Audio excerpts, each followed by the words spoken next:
সকালবেলা ঘুম থেকে উঠেই কিন্তু সবার প্রথমে সোনাকে ফ্রেশ করতে হয়, মানে আমার সোনা পাপাকে। বুঝতেই পারছো, সোনা পাপা বলছে যখন তার মানে আমার ছেলে হয়েছে।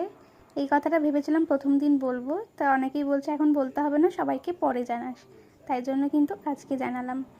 সো হ্যালো এভরিওয়ান, চলে এসে কিন্তু নতুন একটা মিনি ব্লগ নিয়ে। সকাল সকাল ঘুম থেকে উঠে পড়েছি, উঠেই কিন্তু সবার প্রথমে সোনাকে ফ্রেশ করে দিচ্ছি। ওকে কিন্তু খাইয়ে আগে ঢেকুরটা তুলে নিয়েছিলাম, তারপরে কিন্তু এখন ওকে চেঞ্জ করে দিচ্ছি, মানে ওর কাঁথাটা চেঞ্জ করে দিচ্ছি। সকালের ওয়েদারটা যেহেতু হালকা ঠান্ডা ঠান্ডা ছিল, সেই জন্য কিন্তু হাত দুটো আর বাইরে রাখলাম না, হাত দুটো কিন্তু কাঁথার মধ্যে ঢুকিয়ে ওকে শুয়ে দিলাম। তারপরে কি আমি একটু আড়ামুড়ি কেটে নিলাম। আজকে রাতের ঘুমটা ভালো হয়েছিল, মানে সরি আজকে না, কালকে রাতের ঘুমটা বেশ ভালো হয়েছিল। ও কিন্তু অনেকক্ষণ ঘুমিয়েছে, আমিও কিন্তু অনেকক্ষণ ঘুমাতে পেরেছি। আসলে কি বলতো, একটা ছোট বাচ্চা থাকলে না সব ঘুম ঠুম মায়েদের সব উড়ে যায়। তো সেই মতো কিন্তু আমারও ঘুম উড়ে গেছিলো কয়েকদিন ধরে, কিন্তু কাল রাতের ঘুমটা বেশ একটু ভালো হয়েছিল বলে আজকে না সকাল থেকে বেশ ফ্রেশ ফ্রেশ লাগছে।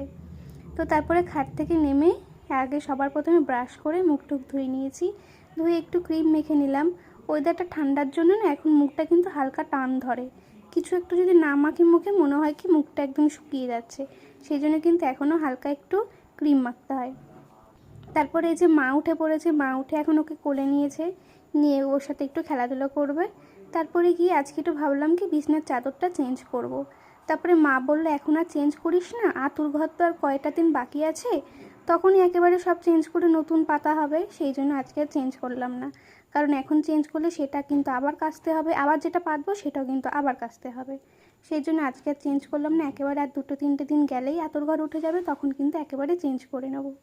তাই ভাবলাম বিছনার চাদরটা যখন চেঞ্জ করছে না, তাহলে একেবারে আবার প্রথম থেকে তুলে ভালো করে ঝেড়ে কিন্তু বিছনার চাদরটা পাতি। তোমরা কিন্তু জানোই আমি প্রতিটা মিনি ব্লগে কিন্তু এই একই কথা বলি যে বিছনার চাদর যত টান টান থাকবে আমার কিন্তু মন তত ভালো থাকবে। এখন একটা বেবি হয়ে গেছে, তাতে কি হয়েছে, তবুও কিন্তু বিছনার চাদর আমার সবসময় টান টান থাকে।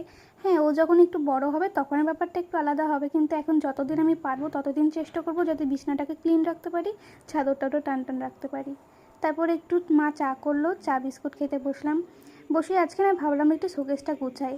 শোকেসের এই যে ফাঁকা জায়গাটা যেখানে ঝুড়ি রাখা দেখতে পাচ্ছ, সেখানে কিন্তু আমার সাদা জিনিসগুলো রাখা ছিল। তারপরে ভাবলাম যে উপরে যখন এই তাকটা করে রেখেছি, মানে তাকটা কিনেছিলাম, তখন কিন্তু অতটা মাথায় আসেনি যে এর মধ্যেই সাদা জিনিসগুলো সুন্দর করে সাজিয়ে রাখলে দেখতেও ভালো লাগবে, আর যেখানে আমার সাদা জিনিসগুলো ছিল সেই জায়গাটাও কিন্তু অনেকটা জায়গা পাবে। তো কেমন হলো আমার সাজানোটা তোমরা কিন্তু অবশ্যই আমাকে কমেন্ট করে জানিও।